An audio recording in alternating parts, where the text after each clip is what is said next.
Afternoon, Heather and Lisa. How we doing? Okay. Okay.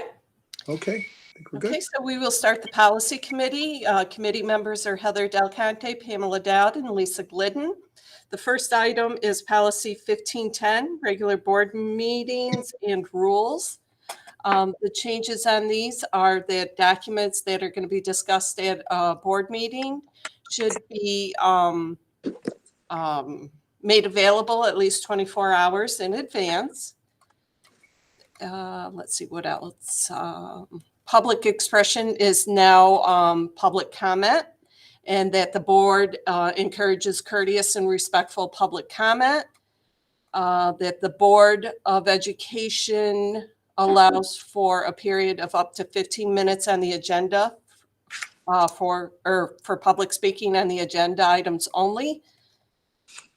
And if individuals engage in disruptive of unruly behavior during the meeting, the board president will remind the audience of the policy and requirement to conduct themselves in a civil manner. And when appropriate, law enforcement may be called to remove disruptive and unruly individuals. And also our quorum for our district board is 4 members. Mm-hmm. Is everybody okay with that? Okay. Next is 3310, public access to records. I had one question about this one, or comment, I guess, about this one. In the section where it says fulfilling the requests, I wonder if, well, I want to make sure if a student or employee does not want to release directory information, when we fulfill FOIL requests, that we're not supplying that information. Yep. Okay. I didn't know if it was already built into it.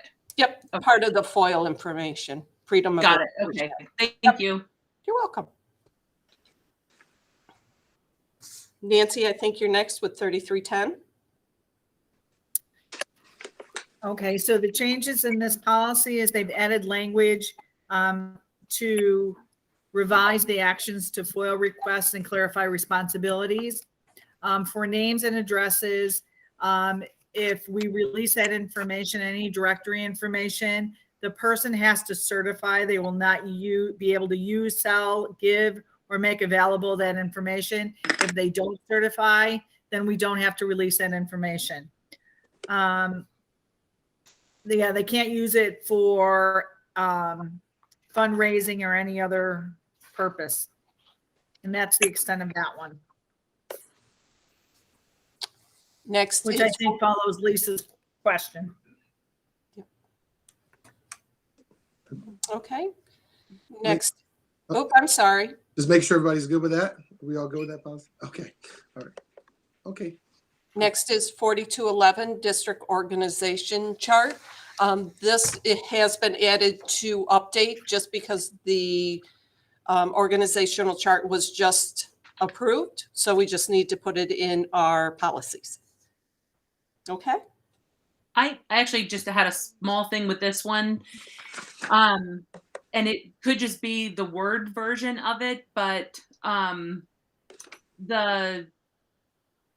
the box in the center at the bottom says Oswego High School principal in black font, and then everybody else's names are in white font, and it's, you know, like obvious that it refers to like the middle schools and the high school, but just for clarity's sake, maybe we should put in black Oswego Middle School principal also. Yeah.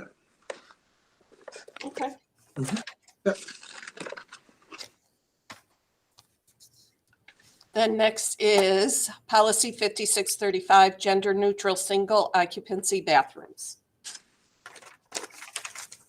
So this one, we had to provide signage for all single occupancy bathrooms, saying that they were gender neutral. We've already complied with this at the beginning of the year. We put up gender neutral signs on all of our bathrooms.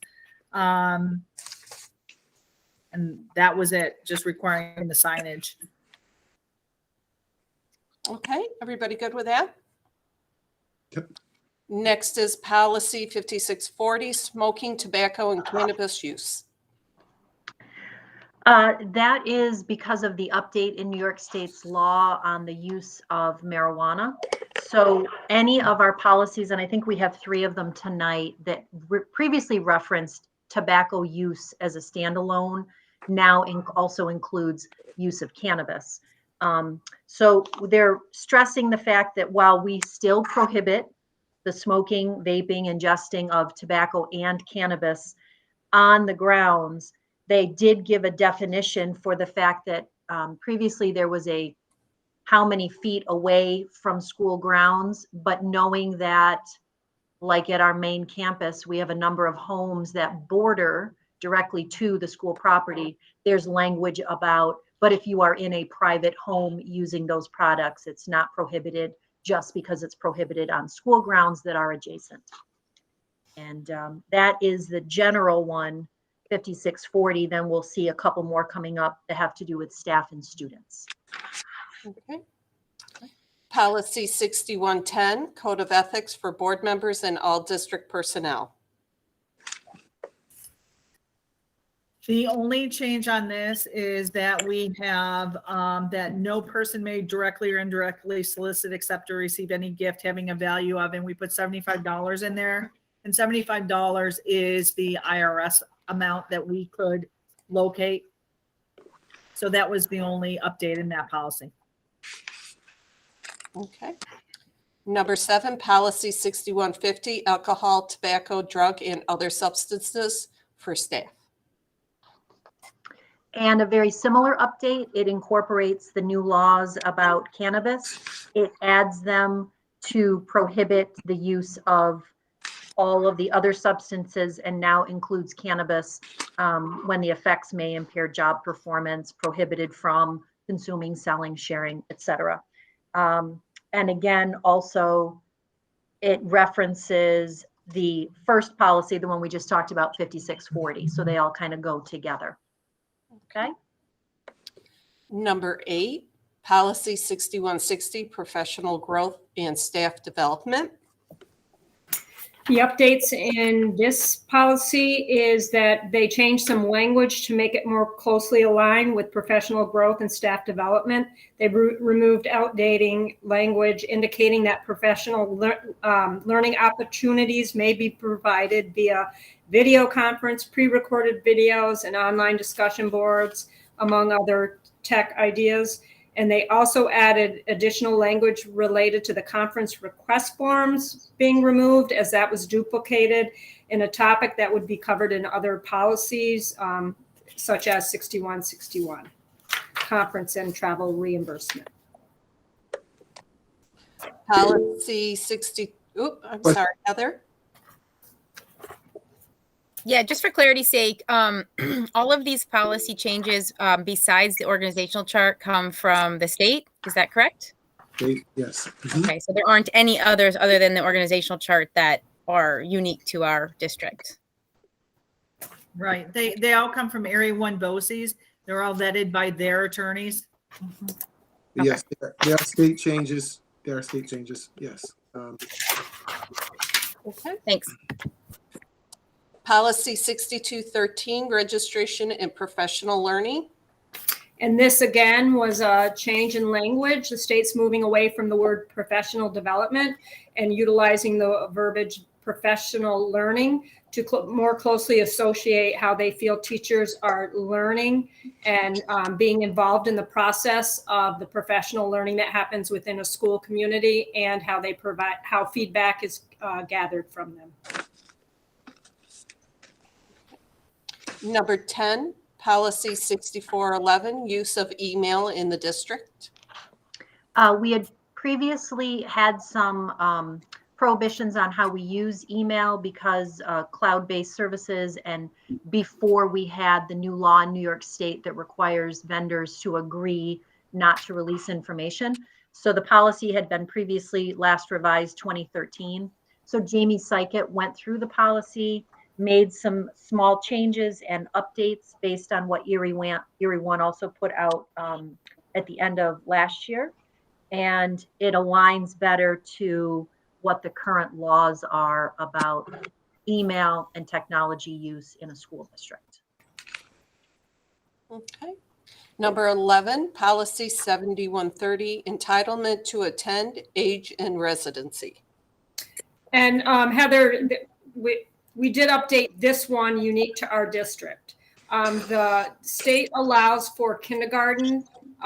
Kindergarten is really an age that is not viewed as required attendance unless you as a board decide to spell it out. So we rewrote this policy so that the minute a child enters into kindergarten, we can utilize attendance for them. So a child can't be absent multiple times and say, oh, well, it doesn't matter.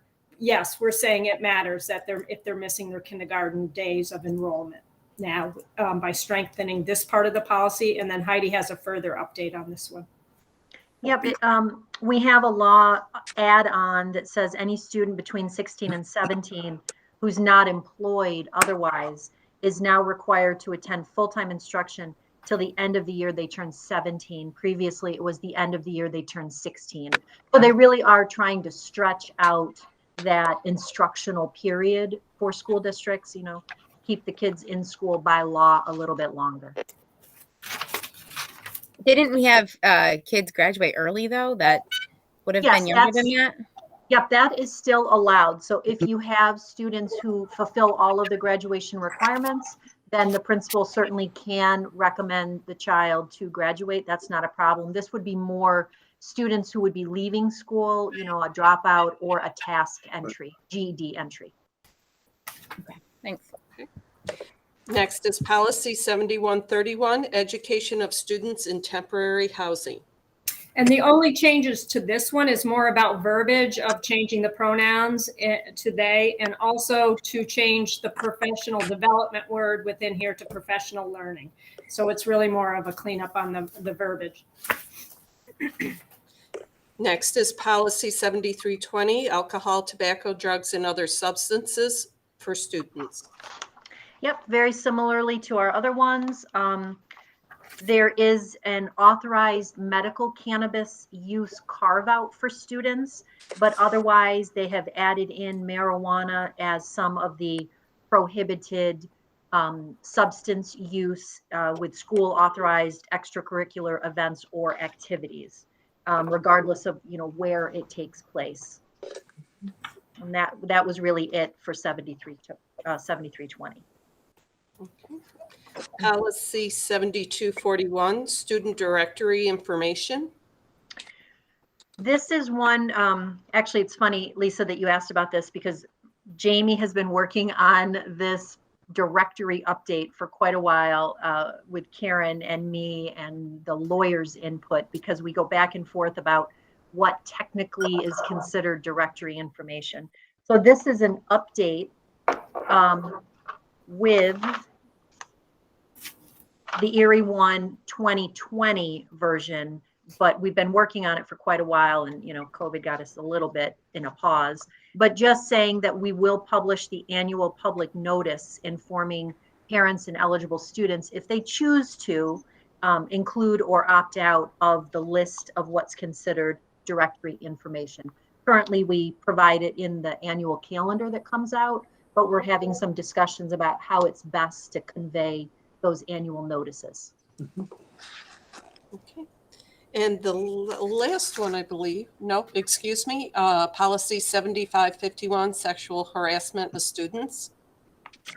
That one's also me. So they've made it a little bit more streamlined.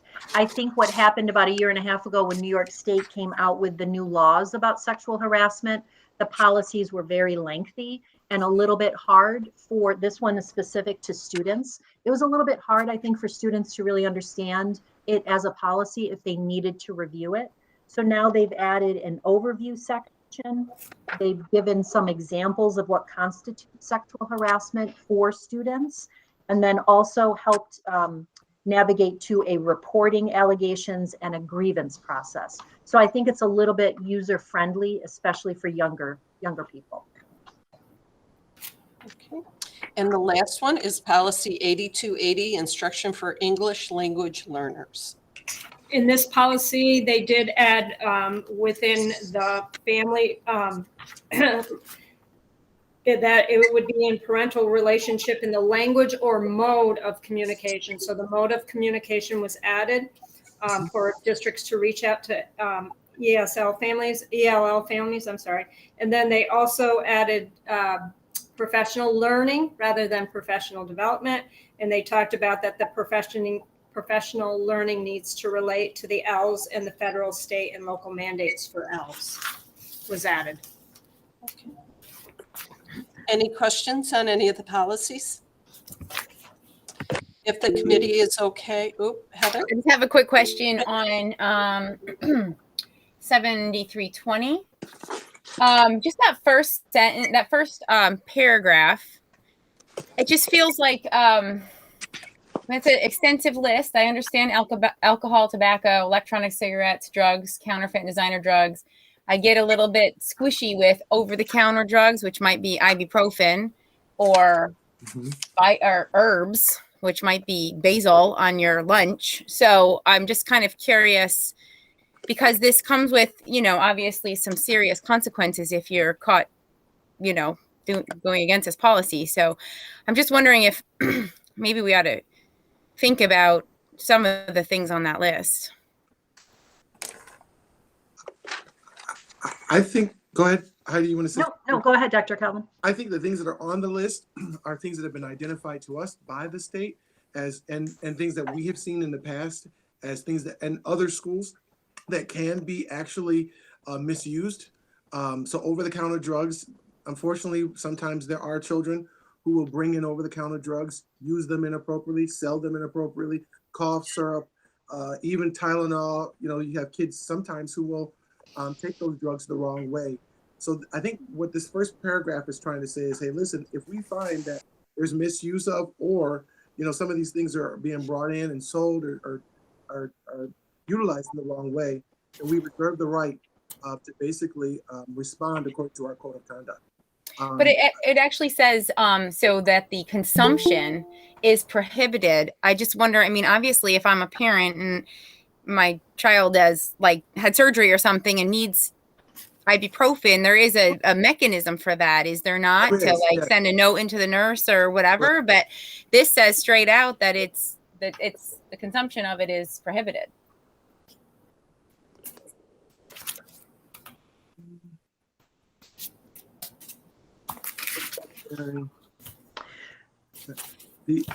We can put a word in front of that if you'd like. The inappropriate consumption, or we can certainly put a word like that in there if you'd like to. Amy, we have another meeting going on, so if you can come off, Amy Daley, can you come off and come back on a little bit? Okay, sorry, she's from King and King. We can put in a word like the inappropriate consumption, sharing, something like that. Would that help? So I think so. I just wonder, if, obviously there seems to me to be a division between, illegal substances and those that are legal, but probably need some, oversight. Yeah.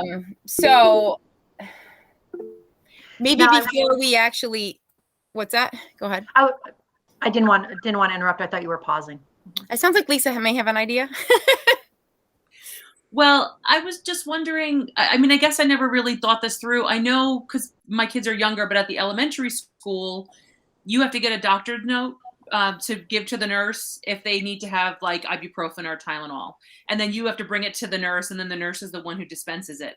I guess it never really occurred to me if that was still the same process at the high school, where it does seem like, well, I don't know, in my personal opinion, a 17-year-old who knows that they need ibuprofen one day, maybe to have to go to the nurse and all of that is, but if that's what the state law is, There are notes that allow students to self-carry medicine. Obviously, we recognize that an older student may need to have access to ibuprofen, acetaminophen, something like that. And even things like asthma inhalers, different medications for their prescriptions, they get a note from their doctor that allows them to self-carry. It usually has a limitation. We don't necessarily want kids bringing, the whole bottle of Tylenol to school, but it does allow for that. I don't disagree with you, Heather, that maybe the broad list makes it seem like, kids can't have, like you said, an herb for their lunch. But we've also had students who attempt to sell mixed herbs, and then it prohibits and calls into account the student code of conduct. So that's what I was going to say before, that there is information that's provided to students in the code of conduct about more in relation to this policy. So I just wanted to share that. Yeah, I mean, maybe the policy can either refer to the students to the code of conduct, or can state that, like, doctor approved OTC or whatever, I think at the end of that paragraph, it talks about, it does say in accordance with law and regulation, district policy, the district code of conduct, and other similar documents. So it does highlight the code of conduct there. And if you want, you could put a sentence in there that says something like the, I don't know, inappropriate consumption of without prior permission or something like that. If you want to put something like that in the sentence, would that work? Yeah, I mean, even the process that Lisa described, I mean, we were on a high deductible insurance plan, and every single time we stepped foot in the doctor's office, it was $200. So to go to, my kid has a headache and still needs to go to school, I'm going to go to the doctor for $200 to get a note so that he can take an ibuprofen at school seems a little excessive. So I don't know if there's like a one-liner we can put in there or not, but I think something about permission is definitely merited, because sometimes when you have these policies and they're overlapping with codes of conduct and everything else, you start, they start actually contradicting each other. And we definitely don't want that, because we do want to be very strong about most of the things on that list, and make sure that we are not, I don't know. I don't see them the same, taking an ibuprofen at school versus, bringing tobacco products in. I hear you there. Procedure wise though, yeah, in schools, you generally have to have a note when you have any kind of medication that's being given in school. And again, some students on their note, the doctor may list, child can self-medicate, right? There are a lot of children that do actually have that on their list, but generally whenever there's any medication that comes into a school building, children are supposed to have a note, because you do have abuses where, unfortunately, not all kids, but some kids do take even an ibuprofen, and they will sell them, use them inappropriately, and you can have challenges with that when you have a young person, unfortunately, who does use the medications inappropriately. In terms of this, though, you could put like the inappropriate consumption of or selling or possession of these and or similar substances, which are not, you can put the words, which are not prior approved by medical staff for the school. We can put those words in there. Would that be okay? I think it would definitely help. I guess I just rebel against policies that are put in place for, just to control people who make bad decisions. But then they also have, ripple effects for, a kid who may have a bottle of ibuprofen in their bag because they have a headache and they know exactly what they're doing and they're taking it appropriately. And they're at the age that they can sign up for the military, but they can't take an ibuprofen for their headache. You know what I mean? So I just feel like, even in a school, you have to give age appropriate responsibility to kids, but policies that push back on that because some kids aren't ready for those responsibilities, I don't know. I guess it doesn't account for the majority, I don't think. So anything that we can do to kind of, clarify, I guess, would definitely be helpful. Okay. So Peter, we have about 5 more minutes on this meeting. Can you give us 5 more minutes? If that's all right. Okay. So maybe that putting in those words that says which are not prior approved or which are not approved by not approved by the medical staff. Would that be all right, Heather? I think it would definitely be a step forward for sure. Okay. I can work on that with Karen and maybe send out an updated draft to the committee before the next meeting. Yeah, thank you. That'd be great. Thank you. And with the approval of the policy committee, if everybody's okay with the policies, we will send out the update on this policy that you just spoke about. We will bring all these policies to the next meeting for the first reading, if that's okay. Okay, great. Thanks. Thank you. And then at 5 o'clock, we'll have the regular board meeting. Sounds like fun. See you then. All right. Take a minute break.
Would you like me to go ahead? Okay. I'd like to call to order tonight's meeting of January 18th, 2022 of the Oswego City School District Board of Education. Tom Chapa, Here. Heather Del Conte, Here. Pamela Dowd, Here. Lisa Glidden, Here. James McKenzie, Here. Sean Onmek, Linda Serino, Here. and Zachary DeMont. Here. Thank you. The first item tonight is under the Board of Education. Item A, waiver of retirement notice period for the entitlements to retirement benefits. If I could have a motion. Move it. Second, I'll second. any discussion? All in favor? Aye. Aye. Opposed. Next is the superintendent's report with I'm Dr. on board meeting. I'm sorry? I wanted to show you this. Can you Oh. see? Linda, I think you need to mute. Next is the superintendent's report with Dr. Calvin, please. Sorry about that. I need to unmute. Good evening, board. Good to see everybody back on tonight. Matt, if you can go ahead and turn the slide there for me. So want to just start out this evening by highlighting some of our students. This past weekend, we had some of our students who participated in the Oswego County Band. And that was, the concert took place over at Mexico Central School District. It was live streamed, and we had a number of our students who were involved in the concert. Students did a really awesome job, and I just wanted to congratulate them and say job well done. And I want to thank our music teaching staff who really put in a lot of effort and a lot of time to make sure that our students not only were well prepared for the performance, but also that they were following through with all of the mitigating strategies. And I just wanted to congratulate our students and our staff and just say thank you and job well done. So just wanted to start with that this evening. All right. Yes, absolutely. Fantastic job, guys. Very good job. Okay, go ahead, Matt. And second tonight, I wanted to just share with the board here early on in my report that there have been a number of changes. In case you haven't heard of it, over the last week, there's been almost like a whirlwind kind of like group of changes that have come to the state of New York from the CDC, the New York State Department of Health, and the Oswego County Department of Health. New guidance has come out today. Earlier this afternoon, I sent out a letter to all of our parents sharing what that guidance is. And the new guidance includes changes to quarantining of students and staff. Originally, the CDC talked about changing the quarantining time to 5 days, particularly for essential staff members. But there were some changes that occurred to that, to not only staff, but also students. So now what's happening is the quarantine time is going from 10 to 14 days down to 5 days, unless students are still symptomatic after the 5-day period, or staff. Contact tracing, there have been some real changes around contact tracing across the state. Particularly the health departments are no longer contact tracing. They can if they'd like to, but if they are unable to do so, they're not required to do so. So now there is a honor system basically where people would go and self-report if there are concerns. We are still working with our parents and our staff. When we hear of a positive case, we certainly let parents know what the guidance is in terms of activities they should engage in, particularly quarantining themselves, basically. What we are doing now, because not only is the state not contact tracing, but they're basically saying schools don't have to do anymore. We still want to make sure that parents know if there's an exposure in classrooms. We feel that's really important. So what we're doing is actually, once we go through and we figure out who's positive and what's occurred, we're actually going to be, we already started with sending out letters to everyone in the classroom, right? We want parents to know if there's been an exposure in their child's classroom. We just feel parents need to know that. And that's important. Even though the state is saying, hey, you don't have to, we just want to continue to let people know. So we wanted to let you know that that's a change that's come from the state. There is a self-reporting portal now that is up. The Oswego County Health Department does have that up on their webpage. And basically now, because people are taking COVID tests at home, they're asking folks to basically self-report on this portal. So you go into the portal, you put your information there, and then you'll receive some information back. You may or may not receive a phone call from the health department. Probably, it's highly likely that you probably won't, unfortunately, because there's so many cases across not only our county, but the entire state. The health department is just saying we just can't keep up. So if you basically self-report, we'll get you the information through, there's like an email you'll get right back. But that's what they're using now. The definition of fully vaccinated, there have been some concerns around that and a lot of pushback on it, basically. So, the state several weeks ago talked about, looking at you're not basically fully vaccinated. unless you have a booster shot on top of the two shots prior to that. But there's been some pushback on that with the CDC and some pushback at the state level. So that definition of fully vaccinated has changed a little bit for school settings. It does, it's the two shots, and they still are encouraging the booster. Now, the biggest change that we are all looking at and working through across the state is around extracurriculars and athletics. So basically, when there is a positive case, what happens is that folks need to quarantine for 5 days. Now, if you do not have the booster, you can be, have your two shots, but if you don't have that booster now, what the CDC and the state are saying is that they want you to quarantine for an additional 5 days. Now you can come to school. This is different, right? So you can, you stay out 5 days, okay? And then the next 5 days you can come to school. But as far as extracurricular activities and athletics and, bands and whatever else have you, you have to stay out for another 5 days from those activities. So basically what the state is doing now is saying, hey, kids can come to school so they can continue to get their education, but all the extra things that may be of a different level of risk, they're actually saying they want to, they're putting a pause on those opportunities for kids to be able to participate. This has caused a lot of, I would say, conflict across the state. There's lots of pushback that we are learning about, and districts all across are hearing about. So I would imagine that there will be some more that does come out around this particular issue. So I'm calling it to be continued, basically. So we'll know more, I'm sure, within the next week or so. The last thing that people should know from the updated guidance is around the Test to Stay program. Schools now are being asked to consider to do a Test to Stay program. And what that requires is basically when someone has been exposed to COVID-19, instead of quarantining them, basically what happens is kids can come down to wherever the testing site is in your school, and they can take a rapid test right there on the spot. And they should take it at least over a 7-day period, at least 3 times over a 7-day period. This is a piece that the governor is certainly letting folks know that she'd like to see put into place. However, before that can be put into place, what has to happen is that your county has to approve this, and the county has to be able to demonstrate that they have the capacity to provide the program for all students in the county. So there has to be equity and access for everyone across the entire county. And there has to be approval from your county to say, yes, you can do it. Right now, what's happening is that there's a lot of tests that are being ordered for the county.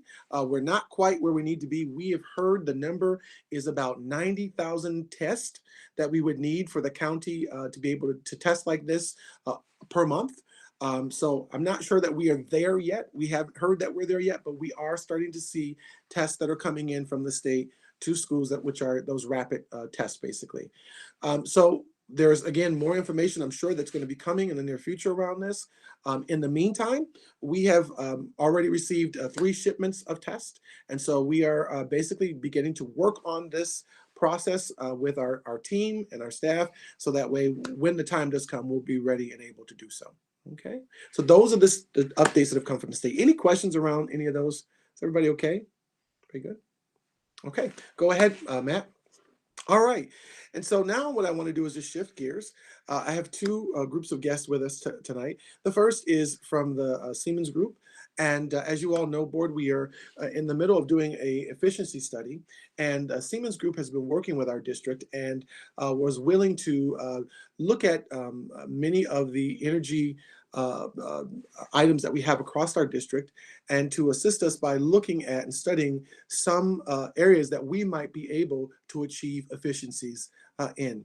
And so they've been looking at our district for quite some time, did a full-scale analysis, and tonight they'd like to share what they have learned about our districts and areas that we might want to consider doing maybe some future efficiency project work on in the future. And so tonight they're just going to share. There's no commitment for anything. We're just sharing and learning about areas that we can be better efficient. And then once that is done, we're going to have King and King come on and they're going to spend a little time talking about Phase 3A. So as we've been as we've been reviewing Phase 3A, forgive me, we've been making sure that we go through everything with a fine tooth comb. And I just wanted to make sure that we came on and share with the board so that everybody knows exactly what is in Phase 3A. Okay, all right. So we'll start tonight with Siemens, and then we'll go to King and King. Okay, we'll let the Siemens Group go right ahead. Are they there? I can't see them. All right, can you hear me? Yep, we can hear you. Hi, John. Thank you. Hello. Thank you, Dr. Cullen. So I guess thank you. I really appreciate this opportunity, and what we're going to do is we're just kind of walk you through what our findings were. To start, I just introduced myself. My name is John Parch. I've been with Siemens for 23 years plus, and I've been a lead in the education field, specifically K-12, over the last 10 to 12 years. So, and my coworker with me also, what you're going to hear from Chris Gump in a little bit. He's our engineer that did the audit. Chris has been with the company for 15 years full time, and he was actually a Clarkson grad. So I guess we could count it 19 years if we counted the internship. So we're a company that invests in people. So Chris is a great example of right out of college and been with us for a long, long time. So could you flip to the next slide, please? Thank you.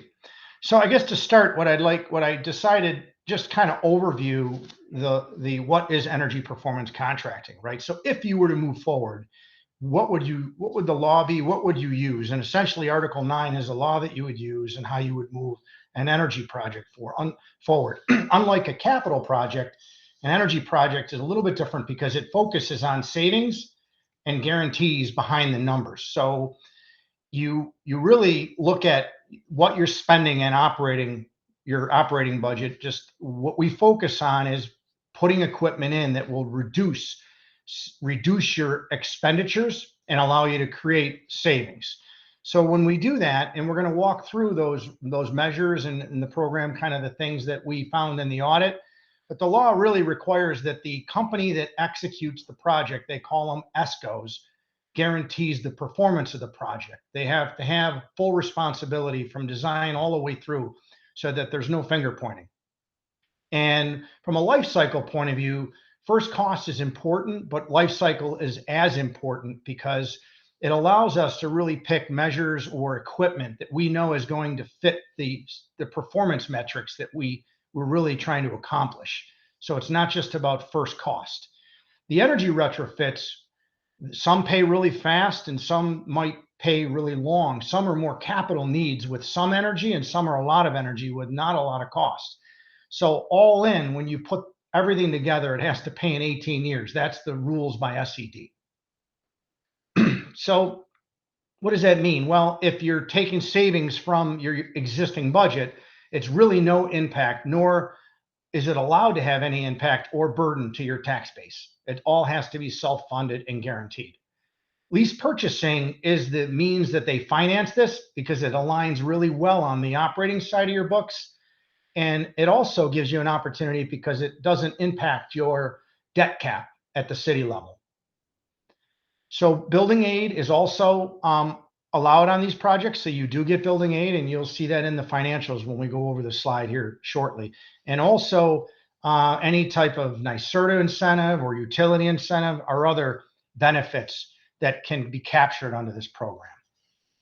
So this next slide really is our matrix, which is what was built by our engineering team. And Chris worked in conjunction with your engineers and what you're currently doing under your phase that you're now coming up on for construction, and what was left on the building condition survey. So there was a holistic approach when putting this together. Chris, would you like to take it from here for a minute?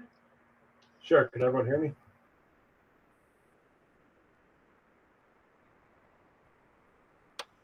Yes. Okay, good. I was worried for a second.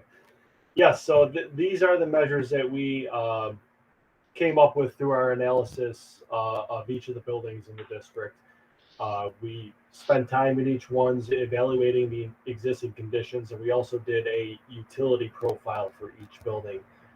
So we know what each building is consuming, how much you're spending, try to identify some of the problem areas, that might not seem obvious to the naked eye when you're in the building, but if you find a blip in the utilities where, this building is spending a lot more than this one on a per square foot basis, there must be something going on there.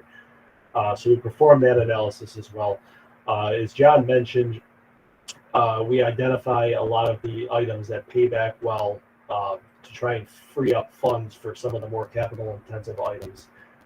Measures like the lighting retrofits and controls, building envelope improvements, improving the existing building control automation system, help to free up funds for some of the more longer payback items.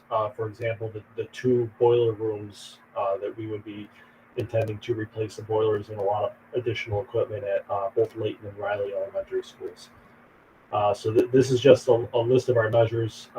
At the bottom there are future measures to be considered. These are measures that we do not have factored in right now, but they are still items that we will look to investigate further once we get to that point in the process. There would be a very detailed audit phase to follow this, just to gather more detail and have more information available. If we could jump to the next slide. Thank you. So just a summary of the electrical improvements, primarily the lighting. We would look to upgrade every lighting fixture district-wide to LED, both inside and outside the buildings. This includes new high bay fixtures in the gyms, new fixtures in all classroom and hallway and office spaces, pretty much everywhere. We would also look to implement dimming control in areas that need it, classrooms and offices where lighting can be too bright, or if there's a different setting needed for a smart board or a projector.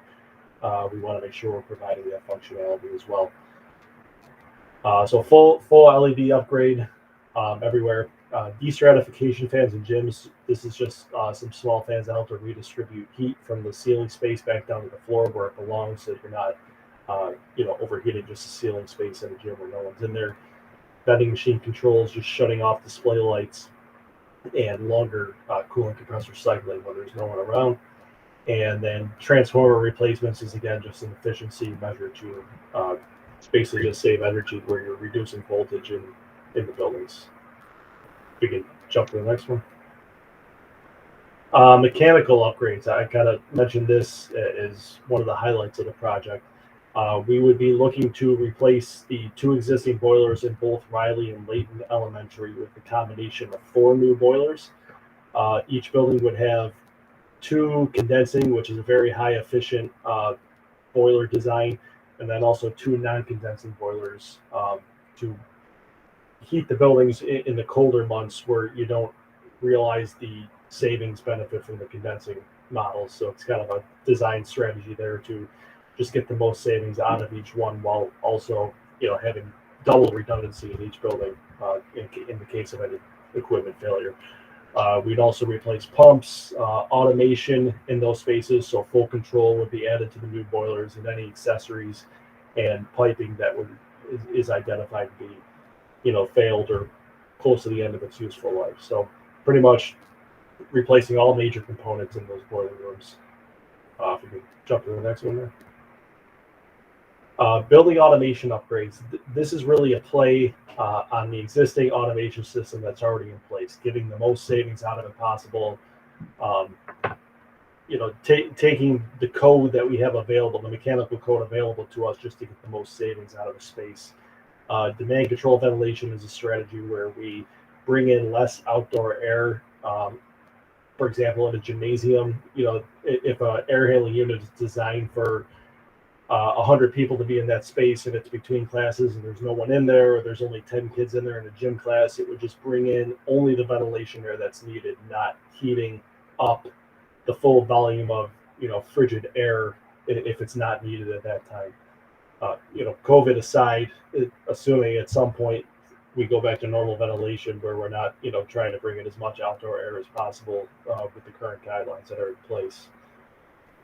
Optimal start time of air handling units. This is, again, another strategy within the existing system a room doesn't need to start warming up at the same time on a 55-degree day versus a 0-degree day. You know, it probably only needs 5 to 10 minutes, if any, time to warm that room up in the morning. So it's really just adjusting the start times of units based on the outdoor air temperature.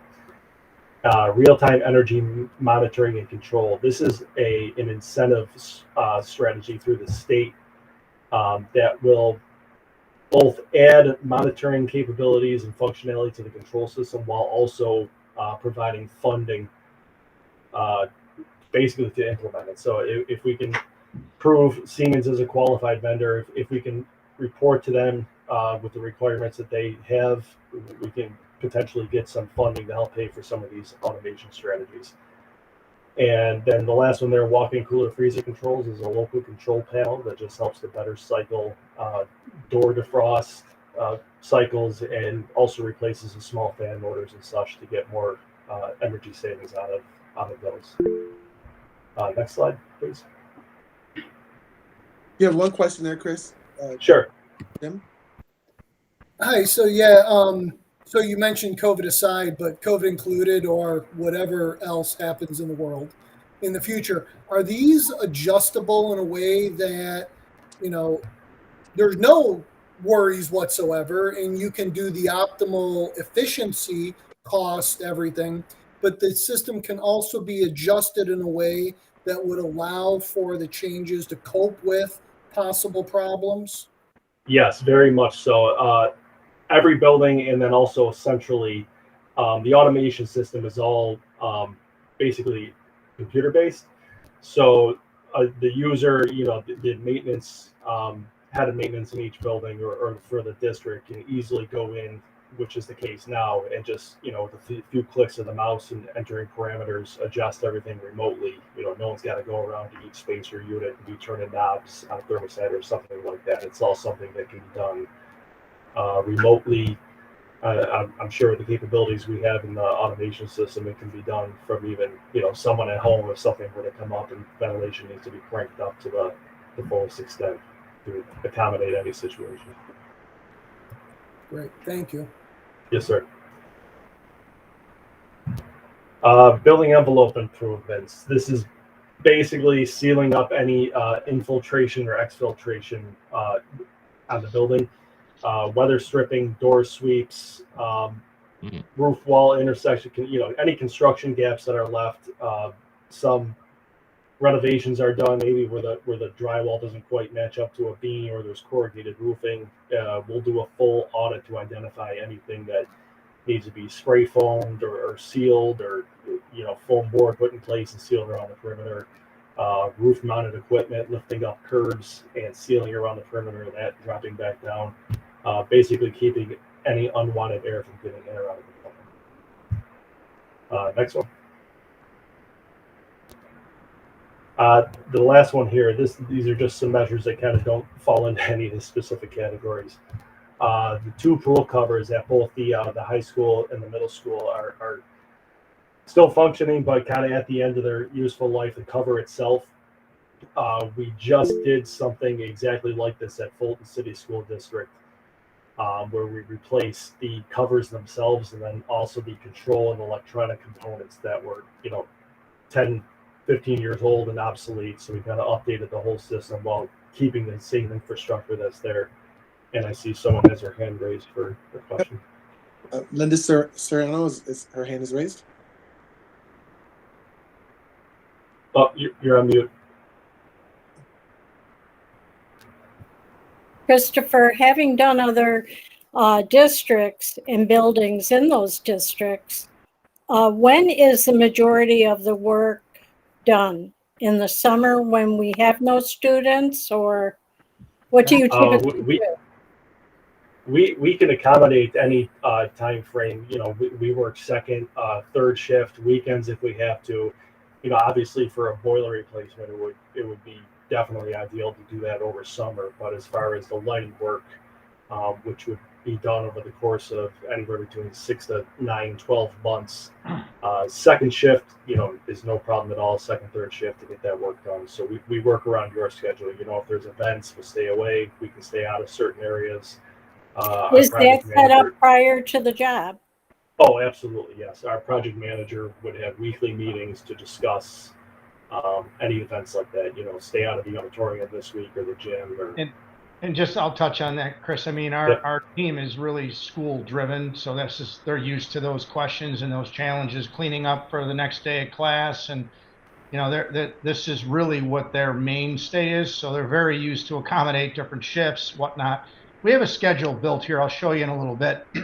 It actually lands in the spring, which is kind of nice because you'll get to take advantage of the summer shutdown, which will really allow you to get a lot of that work done, so you don't have to do second shift in most cases.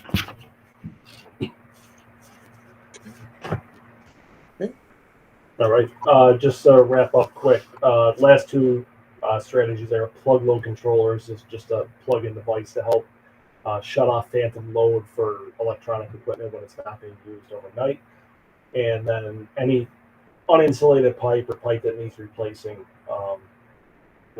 we've also identified a few areas for that. With one specific picture there, the pipe that's in a little bit of rough shape in Riley Elementary, that would be covered with our boiler replacement measure there. So that's about as quick as I can give an overview of everything we found in our study. So I think the next slide, we'll flip it back to John.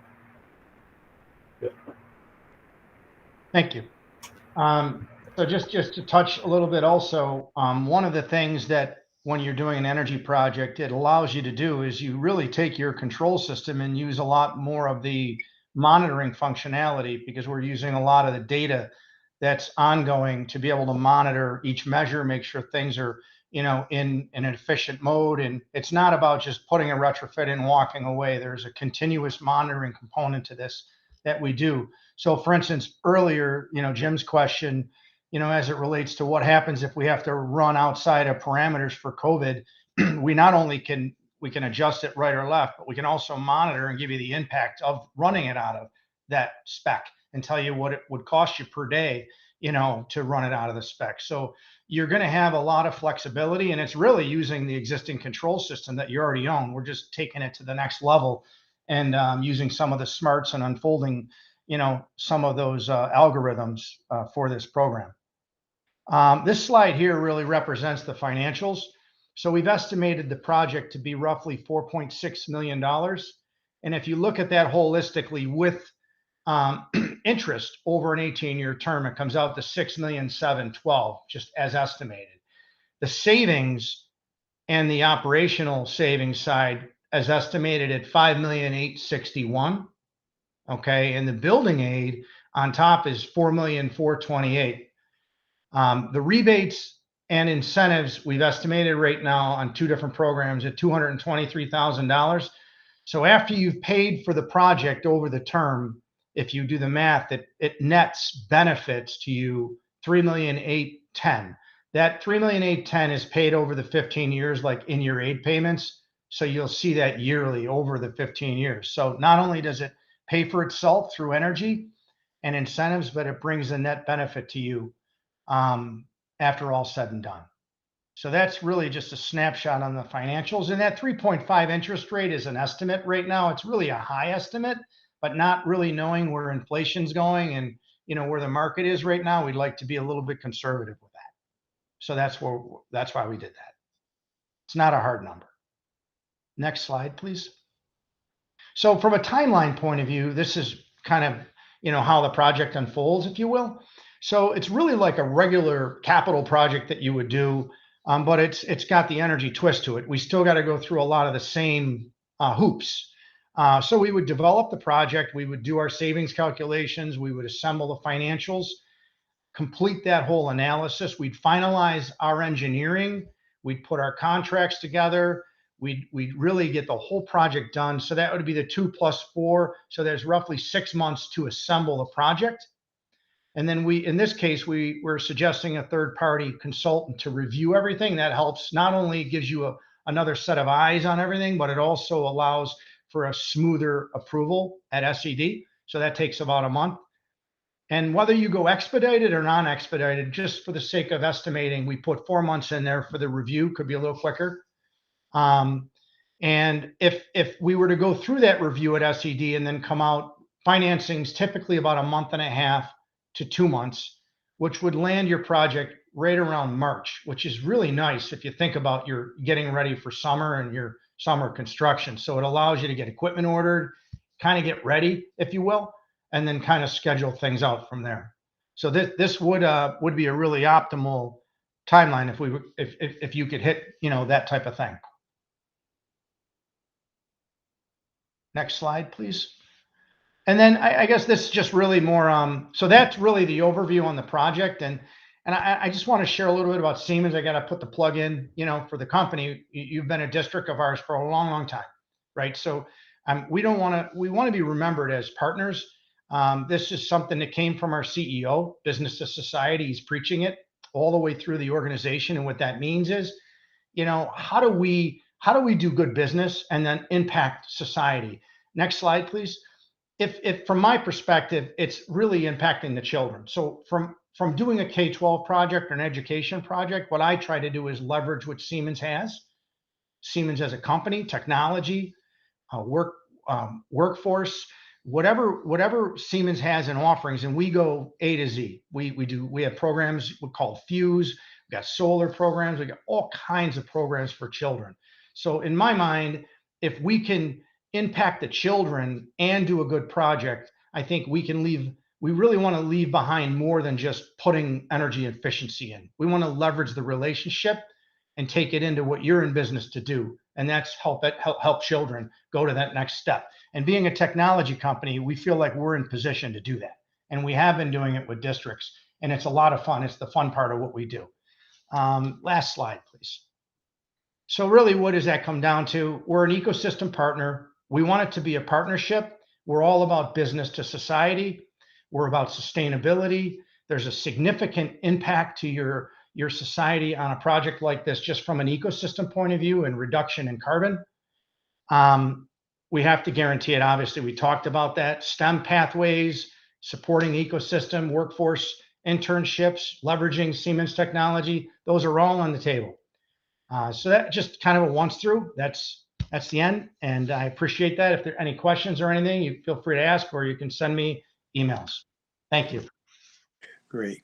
So board, are there any other questions for John, Christopher, Tom? Yes, I had a question relative to the time period, because Chris mentioned, like with the pool cover, it hit its obsolescence about 10 to 15 years. Over the whole project, we're looking at 18 years. If there's upgrades over time, both to software and to hardware, will that be covered, or would we be looking at additional costs if technologies change that would be specific to the hardware we'd be using? That's a good question. First of all, on the software, we're really just using the existing software that you have already. So whatever typical upgrades you would do, you would continue doing. All right. So we're just expanding the system. We're not really adding software. We're just taking the system's smarts that you already have and expanding, using them in a different way. So from a pool cover point of view, I mean, I've seen a lot of pool covers go, you know, way beyond 15 years, 20, but once they get to a certain point, they do get a little brittle. All right. But I do believe the pool covers that you have right now are still working. It's just, it's not expected that they're going to last another 18 years. So we thought we would take advantage of just giving you an upgrade on that, so that we would upgrade everything. And the materials and the types of upgrades that you're going to get on that cover are really superior to what you put in 15 years ago. So I would expect them to last that long for you. And so from a warranty over 18 years, like there's things that we can plan for. We could sit down and kind of plan. You do have quite a bit of money coming into the program that would allow you to really do it financially, because there's that $3.8 million positive. But most of the retrofits that we're doing should last that useful life. And SED, and when they review it, we'll look at that. It's expected, though, if you're putting a light bulb in, that there may be a replacement on a bulb. Although a lot of the LED fixtures that you're putting in, the burn time on them should last pretty much that time as well, because it's pretty significant. A lot of that stuff's going out 60, 80,000 burn hours now. So it's a pretty significant upgrade from what you have currently in O&M, if we're talking about O&M, compared to, you know, what you have now compared to what you're going to have. So does that answer your question? Well, it does. I was using the, just as an example, the pool cover, but across relative to warranties to other parts of the hardware as well, across the board. I was just thinking of that, and how far we'd be covered. Again, what you're saying, we have additional savings of potentially 3.8 million, but would we be, as technology changes over time, we'd be having to keep up with that by modifying and changing and adapting. That's not part of this program, correct? Right. But a lot of the technology that we're putting in, and you're absolutely right, like LED technology has been proven. That's a no-brainer for you. It's going to give you 10 times the burn time that you currently have, save a significant amount of O&M on you, what you're already spending yearly in bulb replacement.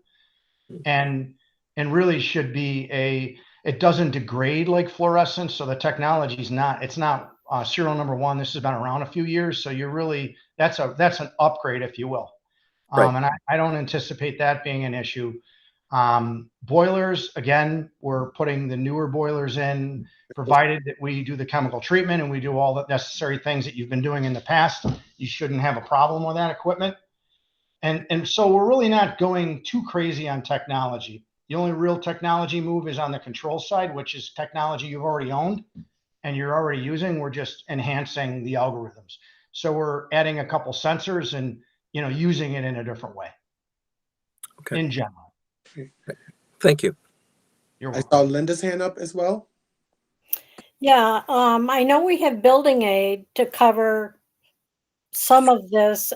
Haven't worked with other school districts. Are there any grants out there that other school districts have gone for?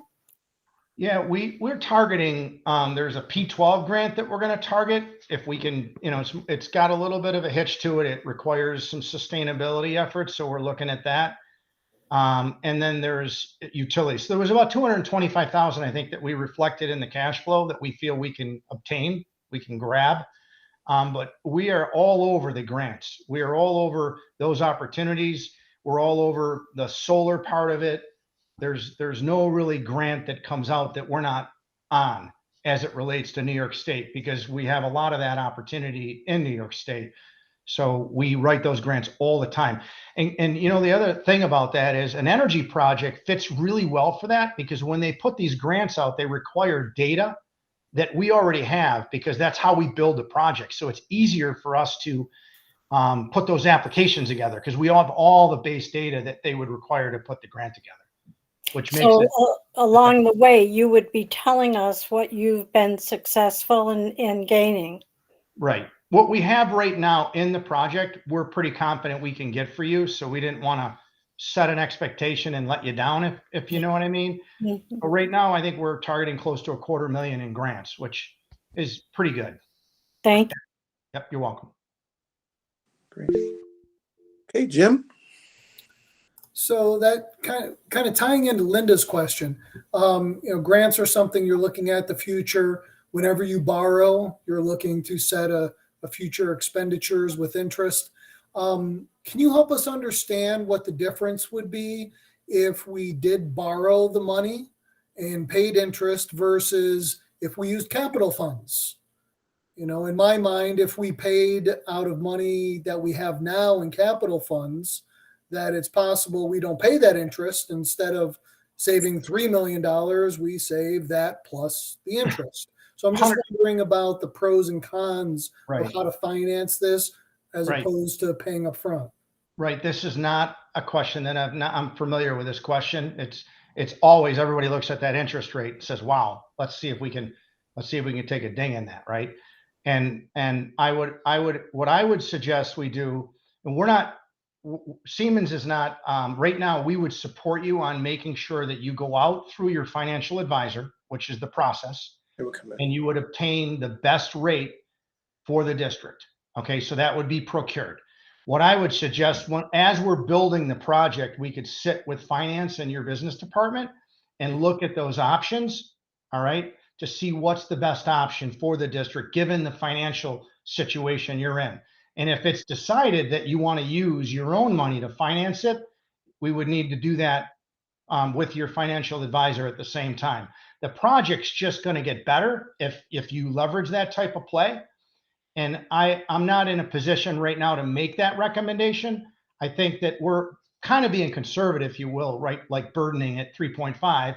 I mean, who knows? Maybe interest rates at the time are 1.8, right? So it may make a different decision, or they could be 4, which could drive you the other way.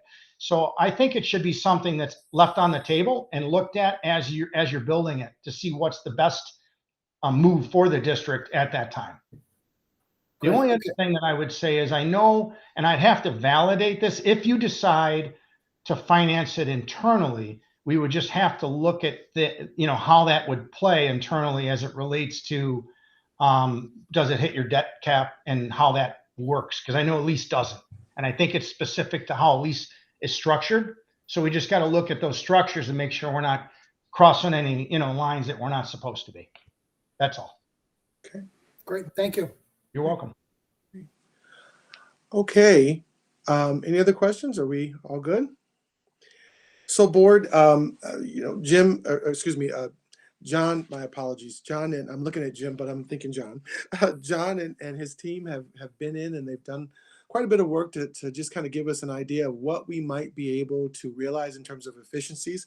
And so in summary, as he shared, certainly we have a project here. If we choose to go down this road, once the efficiency study is all set, that could honestly pay for itself and bring in a net benefit to the district of at least $3.8 million. And it's possible that could be more.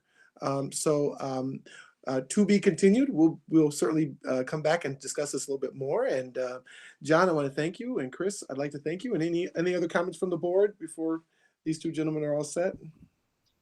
Just thank you. All right. Thank you. Thanks for the opportunity. Have a good night. Thank you. Bye. All right. Thanks, John. Okay, board, we're going to shift gears now and talk a little bit about our capital project, 3A, phase 3A here for the project. So just want to bring Craig and King representatives on to share the work that we're looking at here for the near future. Yeah. Great. I'm going to turn it over to Amy. I'm interrupting her just to let you know that.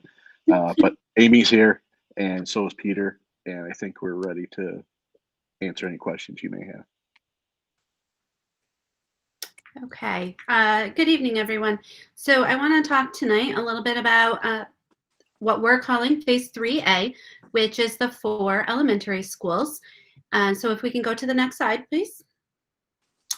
So I'm going to highlight the work that we are doing, the scope of work that we're doing in each of the buildings first, and then I will go through at each of the buildings what we're calling our alternates, which was additional scope that we are going to get bids for, but those bids will be separate so that we can decide if we want to take them or not, depending on how the bids come in. So at Kingsford and Fitzhugh, we're replacing the VCT floor finishes. We're going to be repointing the exterior of the building, focusing on the front facade, the front elevation of both of the buildings, and wrapping the corner. That particularly is the worst areas on both of the buildings. And then we're doing additional work throughout, like, replacing sills or foundation. And then along with that, it kind of goes hand in hand. After we do the outside of the front of the buildings, we'll do the inside plaster replacement of those walls. And then we are also doing replacing the original domestic water and sanitary systems. So that's at both Kingsford and Fitzhugh. At Riley, we are taking down the pegboard walls. We're calling them a wall system. We're taking that down and we're going back with drywall. So that is happening in a bunch of the classrooms. Then we are also doing mechanical system upgrades and replacements. We're replacing the doors and hardware on classrooms. And we are replacing the domestic water and sanitary systems there as well. Is there any questions on the scope of work at those 3 buildings? Okay, if we can go to the next slide. This is we're calling it additional scope, but it's being bid as alternates. So at Kingsford and Fitzhugh, it's the replacement of all exterior building lighting, which you did just hear from John, is included in the EPC. So that would be something, that's why we're bidding it as an alternate. The locker room ventilation at these 2 buildings, and the removal of the built-in tack boards on the lowest level of Fitzhugh. They're in the corridor, they're flush with the wall. we would take those out and replace that with drywall. So those are the alternates for Kingsford and Fitzhugh. At Riley, all the corridor ceilings and lighting, again, that could be included in the EPC, so hence why we have it as an alternate. The replacement of the exterior building lighting, exhaust fan replacements, and ADA bathrooms, the addition of ADA bathrooms in the 4th and 5th grade wings. And then along with that, when we do an ADA bathroom up there, we would be pushing into a PE office. So there would be some office reconfiguration finishes that would need to go along with that. So that is the alternates for those 3 buildings as well. Oh, okay. Lisa has a question. Hi, thanks. Just to know where some of the additional scope came from. So for example, the tack boards at Fitzhugh, like a lot of the teachers use those outside the classrooms to put up student work. Is this request coming from the teachers? Because once we put up drywall, then I would assume it would just be like regular wall, and then hanging stuff up and taking it down could impact paint and that kind of stuff. So are we just taking them down because they're old, or because they're crumbling? I mean, I haven't looked at them closely. Yeah, so that was a request to have them come down. They are, so currently the way they are, they're floor to ceiling, and a couple of them have doors and frames that are actually built into them. Yes. So it would be better to replace them with drywall from a construction standpoint. But again, it's an alternate, so it doesn't mean we have to take it. It can be a discussion point. Right. And all of the, No, I'm sorry, you're going to say something, Lisa? No, I was just going to say that's fine. Like if it's coming from, the people in the building who are like, and I guess I'm also misvisioning what a tack board is as opposed to. That's why I say it's floor to ceiling with doors cut into them. It's original construction. So it's not like a 4x6 tack board that's just put on the wall. Right. And all of the work that you'll see here, we did vet all of that work through the buildings. We did sit down with the principals. We did try to hear from their teams what needed to be done. And so we did vet all of this work through the buildings. I know that Nancy and Amy and the whole team went through every school pretty explicitly to make sure we were doing, what needed to be done in the buildings as well. In addition to some of the work that needed to be done according to the building condition surveys as well. Those tack boards that she's talking about. So years ago, I think they were kind of put up over a door frame, and when you see them, it's not quite the right fit for the schools. There's a real issue with some of those things, so that's why they're being replaced. Someone just put them like right over a door years ago, unfortunately. So you need to put drywall and replace it and do it a little bit differently. Okay. Did we answer your question, Lisa? Okay. Awesome. Are there any other questions on Kingsford, Fitzhugh, and Riley? If not, we can go to the next slide, please. So at Minetto, again, we are going to be reconstructing interior classroom wall systems. These are systems that are different than at Riley. These are partitions that don't necessarily go to deck. They're not fire rated. So we have to go back through, it's a code issue, and replace those. So we're doing that. We are doing mechanical system upgrades and replacement. We're also replacing door hardware, original domestic water system and sanitary systems. You'll see that throughout all 4 buildings. We are doing exterior masonry caulking around all the aggregate panels, all the joints around all the lights that are in them. We're replacing a few exterior doors and window systems. So there's a window in like the teacher's lounge that needs to be replaced. We're replacing both of them so that they stay the same. We're replacing the old main entrance, and we're replacing another set of exterior double doors. If you look at the old main entrance, they're off to the right-hand side. And then we're doing some asphalt pavement and replacement and drainage improvements that are off to the road that goes around the back of the school. And that is the only site work that we have in this phase of construction. Okay, next slide. The alternates for Minetto, you will see there's quite a few.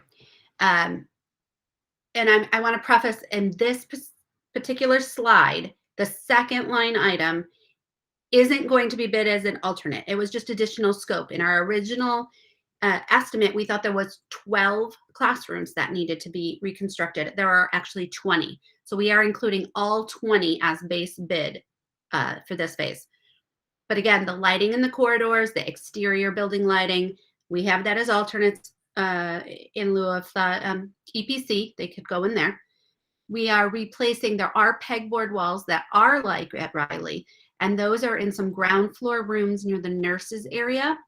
And those need to be replaced because the ceiling has to come down for the mechanical systems that are getting upgraded.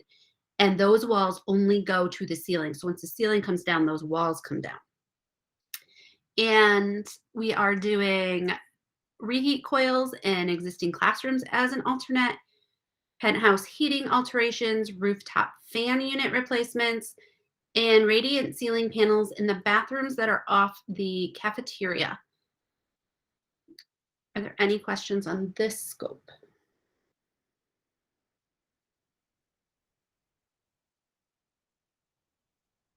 Okay. Go to the next slide. So here's our proposed schedule at this point in time. We went out, we advertised the week of January 3rd. We just had a pre-bid meeting with contractors last Thursday. We have our bid opening scheduled for February 10th. You'll see we want to have our recommendations ready on your board meeting on February 15th. That is a super fast turnaround for us to vet the bids, what we are shooting for that. We would have our contracts get in place and all that March, April, and then we would start construction in April, spring of this year and go through till fall of 2023 with our closeout of the project by the end of 2023. So that is the time frame that we're looking at this point in time. Next slide. Oh, wait, Jim has a question. Yeah, so looking at the construction time of thinking about all those buildings, if we were to go with the full scope of Minetto, we're talking about all 20 classrooms being worked on during the school year? Jim, that's a very good question. And you're going to see coming up. Okay, sorry. No, absolutely. You are definitely thinking ahead. The next slide, we go to the phasing plans, which will explain your question. And in turn, you'll see there's phasing plans for each school. And I'm going to turn it over to Peter, who's going to walk you through the phasing plans. And these are preliminary phasing plans to keep in mind once we get contractors on board. You know, contractors may have ideas of how they could get the work done in a different manner that, you know, we could be open to and discuss with the district. So at this time, I'll turn it over to Peter to talk about the phasing. Thank you, Amy. As Amy stated, this is what we call a milestone schedule.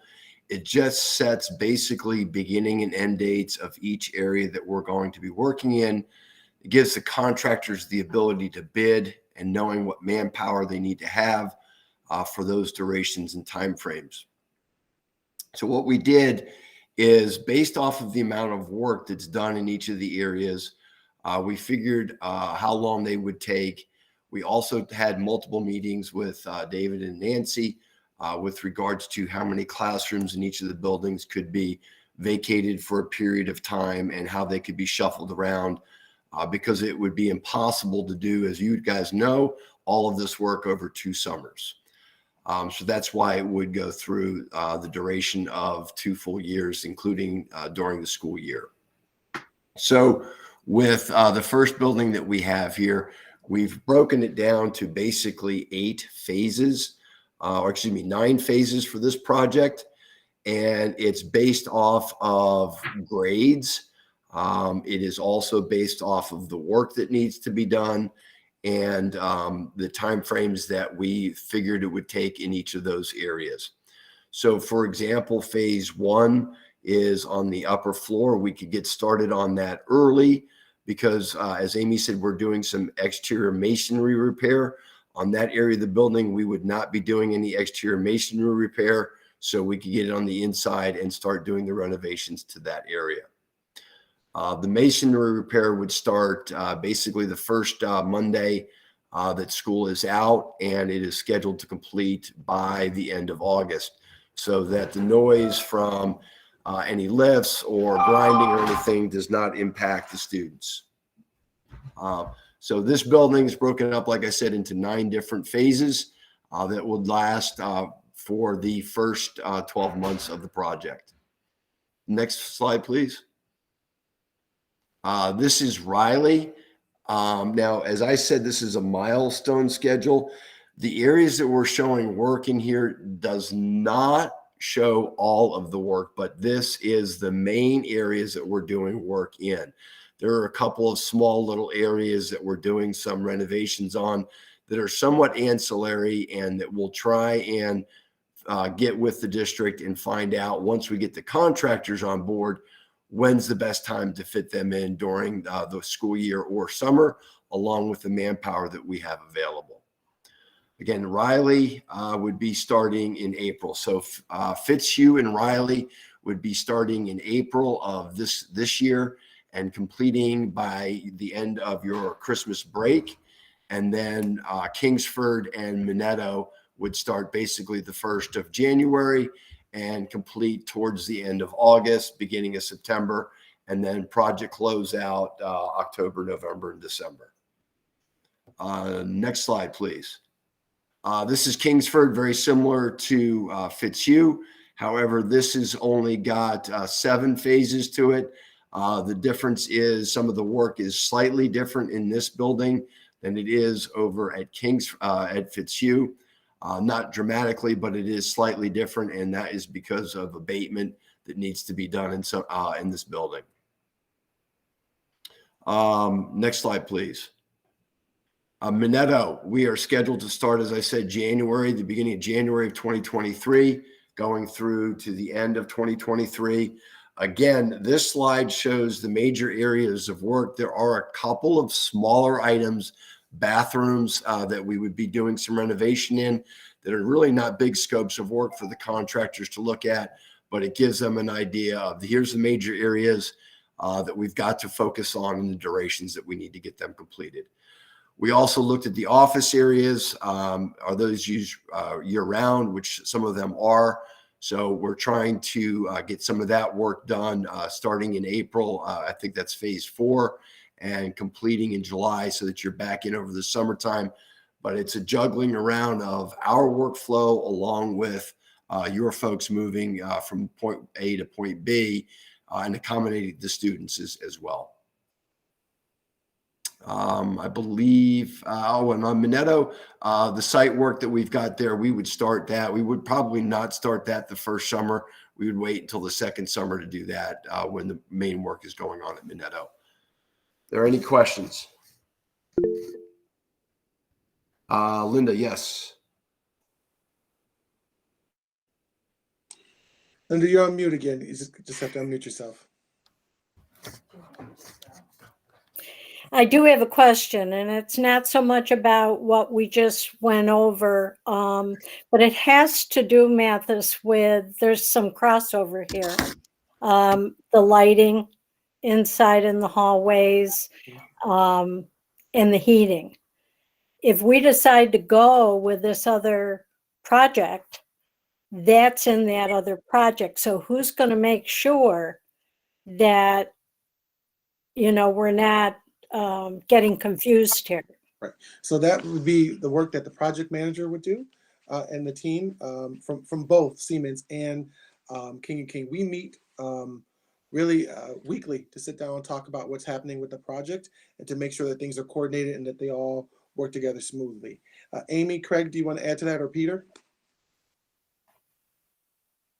Yeah, so once we get the bids in, Linda, we have that option. And at this point, because we know that the district is looking at an EPC, that is why we made them alternates, because we did have it in our base scope of work.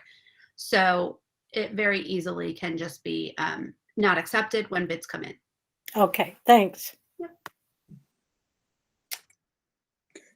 Are there any other questions on the phasing plans?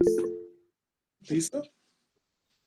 just wanted to clarify that all of these different phases include timing both the alternate and the base, or is it just for the base?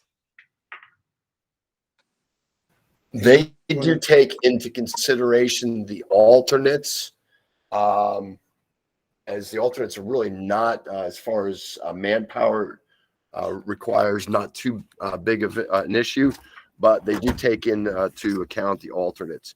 Again, we will have to look at who we have as contractors, and that might shift around a little bit as well. Okay. Okay. Okay. Any other questions? I do. Again, having been an administrator in a building, and I went through 2 major projects where I was. So these questions are coming from that experience. You're going to be doing classrooms. I think, which building were you doing the most with the classrooms? 20 classrooms you're going to be dealing with. That's at, I think, Minetto, isn't it? Yeah, that's Minetto. Yeah. So if that's done during the school year, when are they going to be working on those rooms, and where are those students going to be transferred to? Sure. Has that been thought about? Yes. I'm seeing it's a new administrator. I think this is her first building, and I'm just trying to bring awareness that there's going to have to be some planning. Yes. So just to be clear, we have sat down with our administrators, and Nancy, if you can speak to this, please. We did speak down with all of the administrators. We sat down and talked with them about, the phasing, how they might be able to do this. Does there need to be movement around the building? And we were able to come up with these plans after a full discussion and vetting ideas with the administrators. Nancy, you want to share on this, please? Sure. So there is going to be some disruption to classrooms. And so we had a full-scale meeting with all of the construction associates, King and King, and to determine what's the best way that we can do this capital project. What we determined is what would work best with these classrooms if they could take blocks of 4 to maybe 6 classrooms and work on those start to finish in an 6 to 8 to 12 week block. We would have to have maybe art on a cart, things like that, but it would be temporary so that the construction can go start to finish and complete those classrooms totally. Then after that, those teachers would move in. We would do another set of classrooms. So that's the way it's to be scheduled. I had a meeting today with Linda Doty at Riley, who is already identifying some classrooms that she would be able to relocate, so we can start there. So it's hopefully when this project goes, it's going to be more fluid. Do a bank of classrooms, then move those classrooms back, do another bank of classrooms. So I have 2 thoughts, Nan. I kind of visualize where these rooms are because I know the district well. If they're going to be working during the school day, there's going to be difficulty with noise if there's other classrooms around. That's going to have to be thought through. Yes. And let's see, what was the other thing? I mean, these are just things that as a young administrator I had to deal with and hadn't thought about it. Sure. Gosh, there was one other thing. The noise level. There's going to be a lot of complaining. Oh, you're going to have extra hands in that room to empty them out. Yes.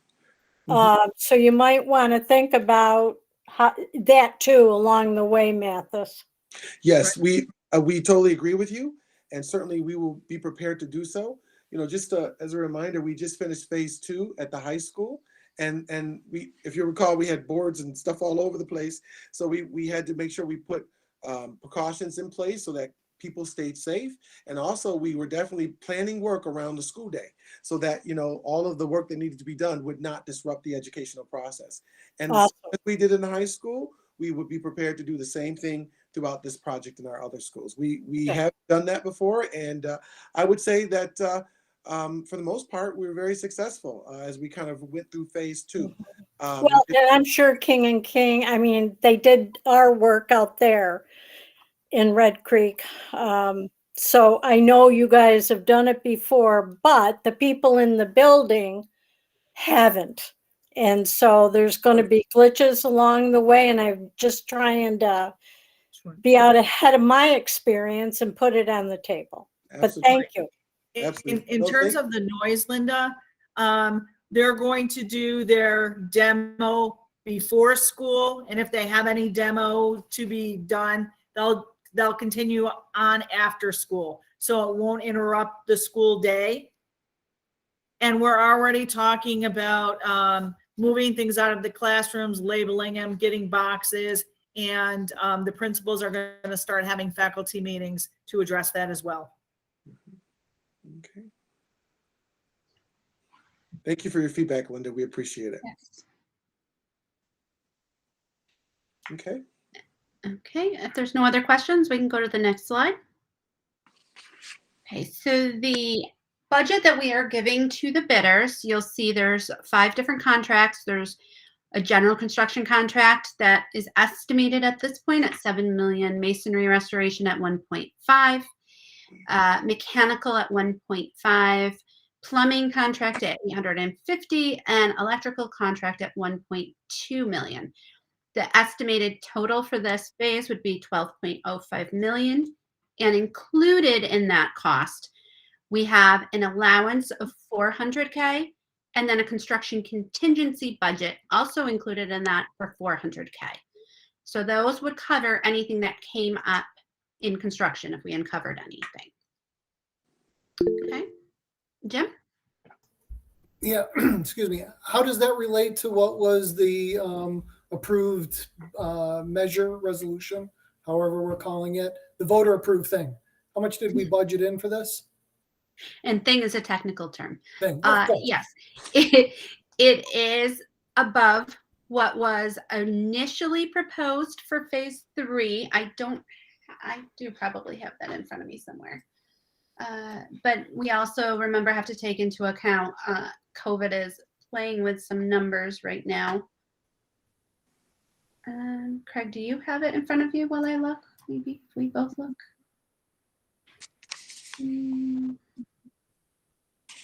I do not, but we can get back to the board with those numbers to Nancy too. Yeah, no, just so we're necessary being at the moment. accurate. Yeah, we had them in a previous slideshow. There was a Excel spreadsheet that Craig had put together. So we can find that and get that out to you. Thank or get you. it to And- Nancy to forward. And as a follow-up, we're talking total phase 3 estimate. This is on the base, not with the additional? Is that Correct. correct? Thank you. And this is phase 3 just for the elementary schools. Right. We broke it up. Okay, perfect. Okay, next slide. So phase 3A considerations were the apprenticeship resolution is enforced for all prime contracts, and King & King, along with Construction Associates, will continue to track our contractor responses and update the district periodically. So we've been doing that. We can check to see who our plan holders are. And, you know, we have the sign-in sheet from the pre-construction meeting, pre-bid meeting last week. So we are watching who is, you know, looking at the project and interested in it. So at this point in time, we can go to the next slide. And are there any questions, discussion that hasn't been asked yet? Yes, Tim. Yeah, Amy, this to everyone, to Craig as well. Is there going to be a time, because your schedule is very tight, is there going to be a time when we can sit down and look at comprehensively this whole plan, the whole thing that was approved, the thing, let's go to use the technical term that Jim put out there, the thing that was approved at 63 million, where we are, have we closed out phase 2, what are, if any, is there leftover or overage there? So we can just look at this whole thing comprehensively, because we're going to be asked to yay or nay alternates, and we need to know where we are financially, and so we can dictate which are the ones we may or may not be able to do. But I just need to know, because we don't have a comprehensive view of where we are right now as far as the funding goes. And so that's what I'd like to know, if there's any time that we will have for you guys to come to present to us, so we know before we can make those decisions. So I would say yes. Would you like for us to start with the committee first and then bring it to the full board, or just bring it to the board? However you all wish to like Well, to do. I think it's going to be time sensitive, so I think it may be to the board completely. Because I don't want to take any more additional time, because you want to go to bid, to acceptance, to our approval, and we're going to need to look at that and be able to determine what's going to be viable and not viable. Sure. So I know you still have some closeout to do from the last phase, if I remember correctly. So as soon as that closeout is done, we will get this together and bring it to the board as soon as possible. So maybe Craig and Amy, we can try to figure out tomorrow what you think in terms of closeout timeframe, so I can give the board some information as to how soon we think we'll have the closeout. I know you're still working through that, but just I understand Tom's request well. Yes. And Tom, you may recall, I think it was from one of the previous meetings, that we had kind of this living document where we showed you where phase 1 was, phase 2, the soils project, and then we broke out the future phases and had those COVID factors that we talked about a little bit. So when we get our bids, that's going to be the tool we're going to be using to compare the 3A budget numbers against. And that will also guide our recommendation to the board. Pending, favorable bids, we may or may not be able to, depending on what they come in at, recommend any alternates.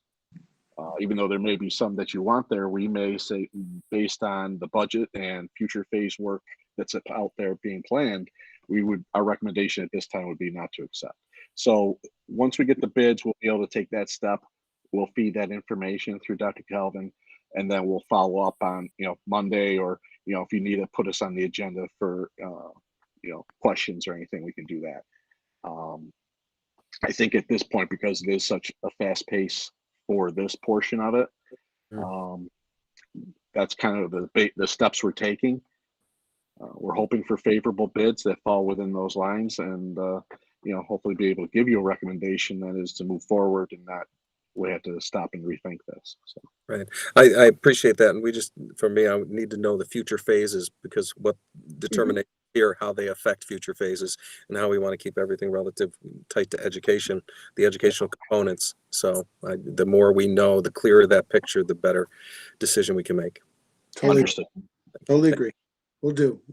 So we'll work on, we'll try to get a timeline together for you in terms of when the last phase, the recent project would be closed out, and then how soon we can get to you before those bids basically come out. Okay. All right. Is that good sounds good to everybody? All right. Okay. Any other questions for King and King at all? All right. Well, I want to thank you, Amy, Peter, and Craig, for your assistance this evening. Thank you for sharing the information. All right. We're all set. Okay. All right, board, that's all that we have for this evening. Thank you for your time. Next on the agenda is the consent agenda, items A through E. If I could have a motion, please. I'll move it. Second. I'll second. Any discussion? Sorry. I did have some discussion, Nancy. and this just pertains to where we were for the change order on there. And I'm sorry, I don't have it in front of me. I think it's 141 and 142, where it shows that there's like $11,000 credit, I believe, and some other credit from contingency. And I just wanted to know if the second one, if they are collective or they're separate items, or if that 11,000 includes the smaller amount as well. I'm going to have to get back to you on that one. Okay.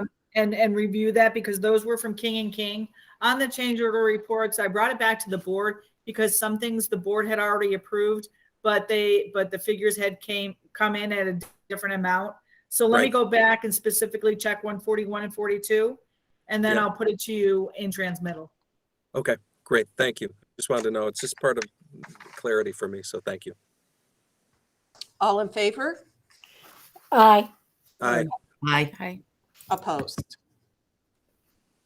Next is personnel with Dr. Sweeney. Good evening, everyone. Our first two items are retirements.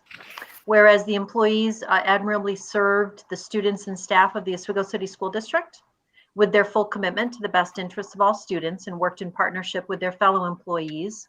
Now be it resolved that the Oswego City School District hereby recognizes their dedication, and we express our sincere gratitude and appreciation for their years of faithful service. The first is David Crisafulli, our Director of Facilities, who has been with the district since February 24th, 1981, and will be retiring effective January 29th, 2022. And the second is Sandra Rookie, who is a teaching assistant at Minetto and has been with us since November 7th, 2001, and is retiring effective January 15th, 2022. Could I have a motion, please? I'll make the motion. Second? I'll second. Any discussion?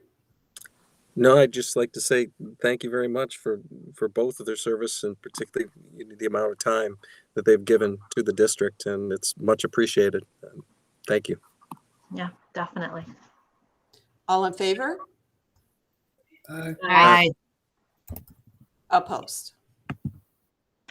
Our professional staff recommendation are items C through H as presented. Motion, please. I'll make the motion. Second? I'll second. Any discussion? I just have one question, Heidi. Yep. Is it just a timing thing? I don't see an assistant coach for girls varsity track and field. I'll check on that, Pam. It could just be a timing that we didn't have somebody Get something in time to or put something. in with the entire batch. Absolutely. Thank you. You're welcome. All in favor? Aye. Aye. Opposed? And then our support staff recommendation are items I through N as presented. I'm sorry, was the last one approved? I'm sorry. Did I- Oh. Oh, did you just, Yes. sorry. I was reading. My apologies. Making sure I missed it. Excuse me, Heidi, that was items I through N. I through N, yes. Could I have a motion? I'll move those. Second? I'll second. Any discussion? All in favor? Aye. Opposed? Thank you. Next is finance with Nancy Squires. A is the district safety plan.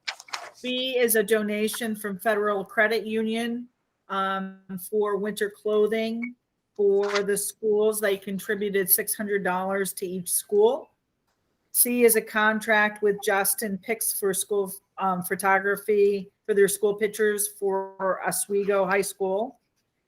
D is the costume rental for the new play at the musical at the Oswego High School. And E is a contract with Amric for investigation and security consulting. So A through E.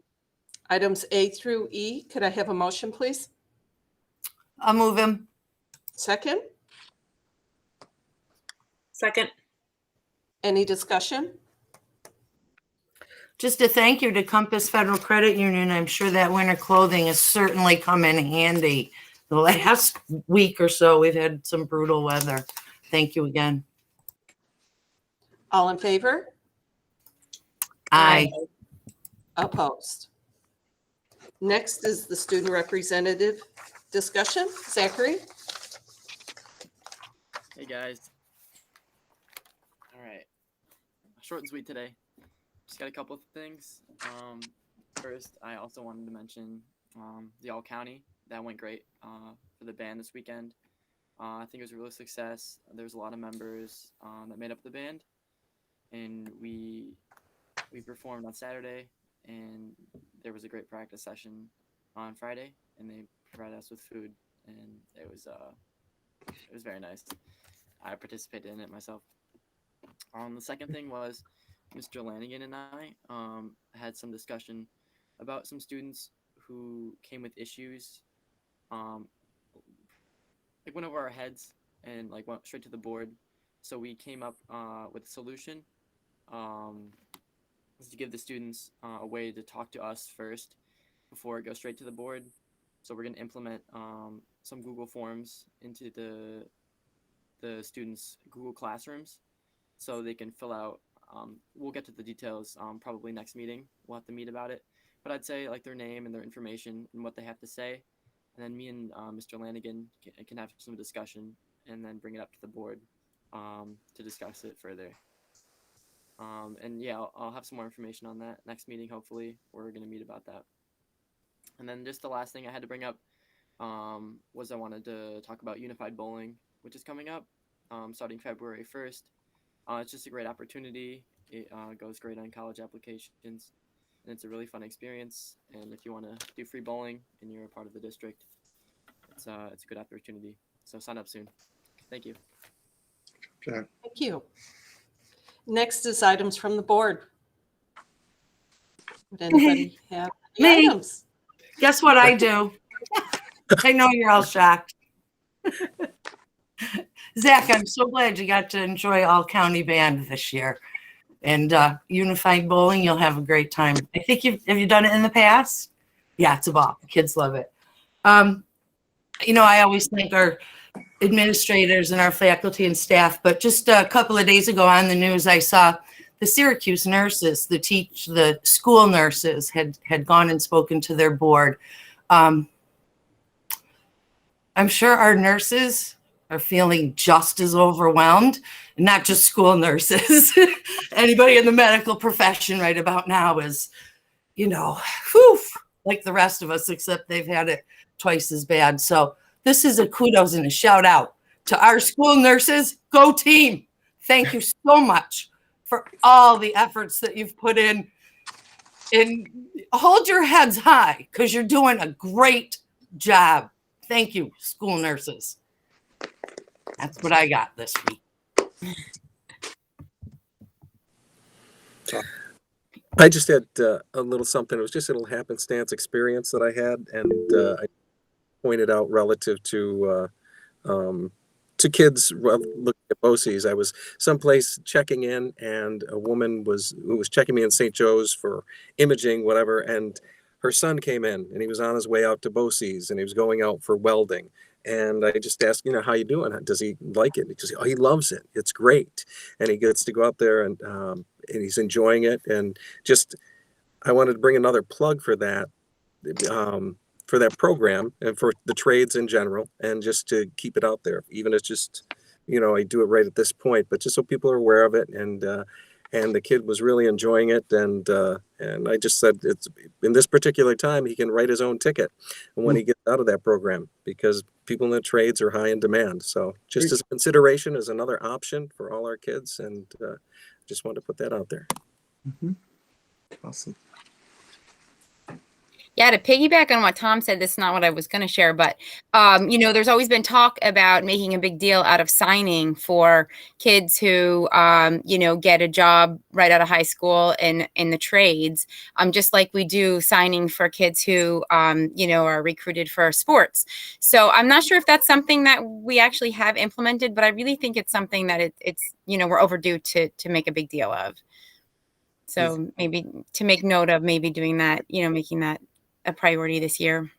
The other thing I wanted to say was, we've received some emails from student athletes and even parents of athletes, mostly athletes, definitely also heard from some parents of musicians, but I'm not exactly sure how to express this, but, as a parent of a senior who got caught up in the 2020 year where they lost everything, there were no senior banquets, there was no prom, there was nothing for the seniors. you know, and seeing her now, you know, thrive 2 years later, life goes on. She's just fine. I think it's very important that as a district and as parents, that the message we send to our kids is, you know, yeah, you know, we're still in this. There's still going to be some disappointments. We're still going to make some sacrifices, but at the end of the day, we're going to be fine. And life is bigger than even those things that may seem really big to us now. And I think it's especially important for adults and role models in the district to have that message, because the students follow our lead and they're going to hear that message and internalize it. And I think that's very, very important. Juxtaposed to the message of it's not fair and focusing on that, because it isn't fair. We all agree on that. But at the end of the day, life is bigger and everyone's going to be okay.